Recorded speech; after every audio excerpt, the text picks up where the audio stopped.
डाली हो। Youth parliament के राष्ट्रीय विजेता इन्हीं युवाओं की आवाज़ें हैं। आज ये अपने मन की बात आपसे शेयर करना चाहते हैं। सबसे पहले मंच पर आमंत्रण है महाराष्ट्र से श्वेता उमरे। आपसे निवेदन है कि कृपया अपने विचार प्रकट करें।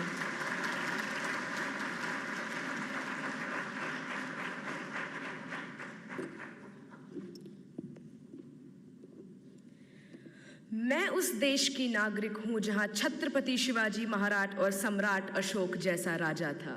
मैं उस देश की नागरिक हूँ जहाँ हर 50 मील पर रूप, पहनावा, मजहब बदल जाता था। मैं उस देश की नागरिक हूँ जहाँ डाल डाल पर सोने की चिड़िया को पाया जाता था। मैं उस देश की नागरिक हूँ जिसे अपने भूगोल के पहले इस ब्रह्मांड का भूगोल समझ आता था। A very frenetic morning to Honorable Prime Minister Sir, respected Minister Sir. This is Shweta Umre from Government Institute of Forensic Sciences, Rashtra Sant Tukadoji Maharaj University, Nagpur, Maharashtra. Today, I will be speaking on the topic connecting India economically, culturally, and geographically. Now, when I look at this topic, I can see two aspects. The first aspect is how do we connect India to itself? The second aspect is how do we connect India to other countries globally? So when I talk about the first aspect, I dearly feel that India is already a connected nation. Now, how? NASA has reportedly stated that the sound of the rotation of Earth is Om. And we have been worshipping Om, we have been worshipping landscapes, rivers, lakes since ages now, which states that our culture is born out of the geography of our country. Moving ahead to how culture is connected to the economy. When I talk on this, how can I not talk about the heritage tourism that we have, about Char Dham, about Golden Temple, about Haji Ali Dargah, about the beautiful churches of Goa.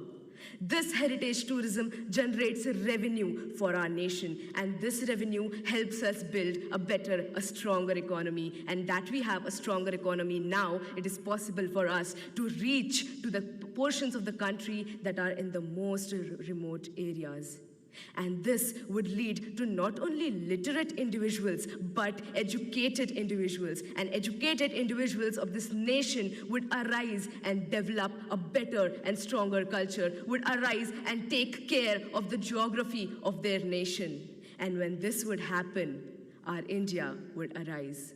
Talking of geography, when I see that people who drink water in Bengal, it comes from the Himalayas. The people who experience rainfalls in Mumbai are the clouds that are coming from Gujarat. And we have the second largest network of roads in the world, thanks to the 3% taxpayers of this country. Ahead, I would like to state how India is getting connected to other countries globally. India has always been rich in cultivable land, rich in heritage, and rich is amongst all of you beautiful youth people of this country. This is the reason why countries like superpowers want to come to us and invest on our land. This does not only bring pride and respect to my country, it also generates a very strong economical relationship with countries that are more developed than ours. This is how economical bonds form between two countries, and this is how we start understanding each other's geography. And when economy and geography of two countries mix, there is an exchange of cultures. We adapt their culture, they adapt our culture. With this, I would like to state that the only thing that the youth of India can do is to strengthen this connection that already exists within and inter-India. How can we do this? We can do this by taking active participation and understanding what our responsibilities and our duties towards our country, our nation, our people are. And the day we realize our responsibilities, the day we start working hard, the face of this nation will change. And let's do this. Let's hold our hands, work even harder, and let's do what India was born to do, to build love, to build respect, and to generate peace. I would like to end my say with the quote. जिस दिन तेरी फतह का परचम इस मिट्टी पर लहराएगा, जिस दिन तेरी फतह का परचम इस मिट्टी पर लहराएगा, क्या ज़मीं क्या आसमां ये हिंदुस्तान मिल जाएगा. With this, I end my say. Jai Hind.